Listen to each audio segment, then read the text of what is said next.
اجازت نہیں دیتا کہ کوئی بھی میل اور فیمیل ایک دوسرے سے کوئی بھی ریلیشن شپ میں آئے جب تک کہ وہ لیگل وے میں نہ ہو. اور اگر لڑکی ہو تو اس کی دینداری، اس کے اخلاق اور اس کا پردہ، اس سے وہ سسٹم کو ختم کرنا ہوگا. اب کیسے ختم کریں گے؟ ہم یہ سوچتے ہیں کہ وہ ہمارے بازو والے شروع کریں گے، ہم سے تو نہیں ہوگا، ہمارے پڑوسی سے انشاءاللہ ہم شروع کریں گے. ابھی ہمارے بچوں سے تو نہیں ہوگا، ان کے بچوں سے، مطلب پوتا پاتی سے شروع کرنے کی کوشش کریں. اس لیے کہ نبی اکرم صلی اللہ علیہ وسلم حدیث سے فرمایا کہ نوجوانوں تم میں سے جو نکاح کرنے کی طاقت رکھتا ہے وہ نکاح کر لے. یہ نظروں کو نیچی رکھنے اور شبکہ کی حفاظت میں یہ مؤثر ثابت ہوتی ہے.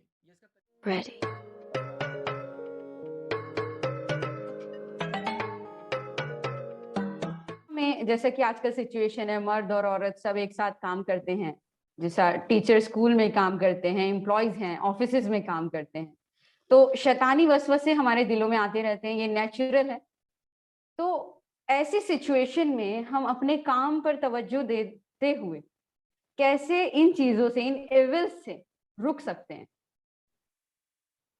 مطلب آپ پوچھنا چاہ رہے ہیں کہ جب عورت اور مرد ساتھ کام کر رہے ہیں، مین اینڈ ویمن، تو وہ جی ساتھ میں کام کر رہے ہیں، ایسے لوگ ہیں ہمارے ساتھ. جی دیکھیے، سب سے پہلی چیز تو یہ کہ جب ایک انسان کام کرنے لگے اور اللہ رب العزت اس کو کسی بھی درجے میں حیثیت دے تو وہ جلد سے جلد نکاح کرنے کی کوشش کرے.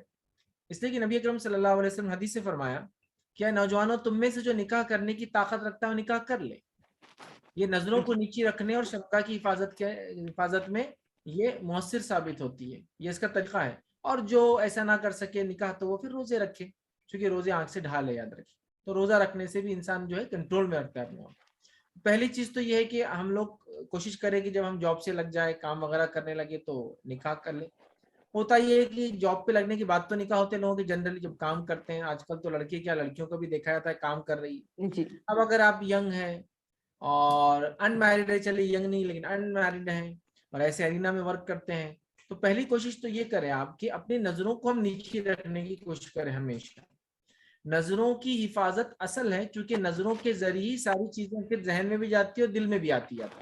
پھر ہم نظروں کو نیچے رکھنے کی کوشش کریں. مطلب یہ کہ انہی چیزوں کو دیکھیں جس کا دیکھنا جائز ہے. خواہ کسی پہ نظر ڈالنے کی کوشش نہ کریں. اگر نظر پڑ جائے تو فوراً ہٹانے کی کوشش کریں.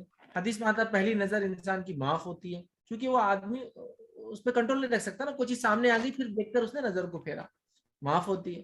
تو پہلے سب سے پہلے نظر پہ کنٹرول کریں. ایک دوسرا، ذہن میں یا دل میں آنے والے خیالات پہ کنٹرول کرے. کبھی کیا ہوتا ہے نظروں پہ انسان کنٹرول کرنے کی کوشش کرے لیکن خیالات آتے ہیں اور شیطان وساوس ڈالتا ہے، وسپر کرتا ہے کہ ان کو دیکھ لو، وہ تم کو دیکھ رہی ہے، یہ تم کو دیکھ رہا ہے، وہ تمہاری میچ ہے، یہ تمہارا میچ ہے، وہ لڑکی اچھی ہے. اور کبھی کبھار اس لحاظ سے بھی وسوسے ڈالتا ہے کہ دیکھیں گے نہیں تو پسند نہیں کریں گے تو پھر شادی کیسے کریں گے. دیکھیں، شادی کی نیت کرنے کے بعد کسی کو دیکھنے کا الگ مسئلہ ہے، لیکن یہاں کوئی نیت نہیں ہے، پتہ نہیں شادی کب ہونے والی ہے، لیکن لوگ ایک دوسرے کو دیکھتے رہتے ہیں. تو سب سے پہلے غیر محرم کو دیکھنے سے اجتناب کرنا یہ اہم کام ہے. اور خاص طور سے اگر کوئی میل ہے، لڑکا ہے، تو وہ کوشش کر نظروں کو پہلے نیچے رکھیں. یاد رکھیے، اس لیے کہ اگر وہ نظروں کو اوپر رکھیں گا تو پھر بہت سارے مسائل بہرحال شروع ہوتے ہیں. تو پہلا کام یہ کرنا ہے. دوسرا، خیالات پہ انسان کو کنٹرول لانا ہے. تیسرا، اللہ تعالیٰ میں ہمیشہ پناہ مانگتے رہنا کہ اللہ مجھے کسی بھی قسم کی برائی سے محفوظ رکھ، فتنے اور فساد سے محفوظ رکھ. اور اس کے ساتھ ساتھ جو ہے اپنا جس مقصد کے لیے آپ وہاں ہیں اس مقصد کو پورا کرنے کی کوشش کرنا چاہیے، وہ ہے کام.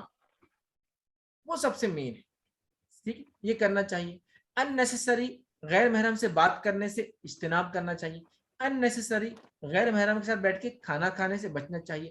ان نیسیسری غیر محرم سے چیزیں مانگنے اور دینے کا ارادہ رکھنے سے بچنا چاہیے. یاد رکھیں.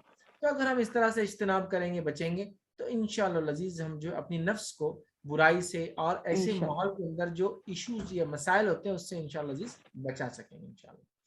انشاءاللہ.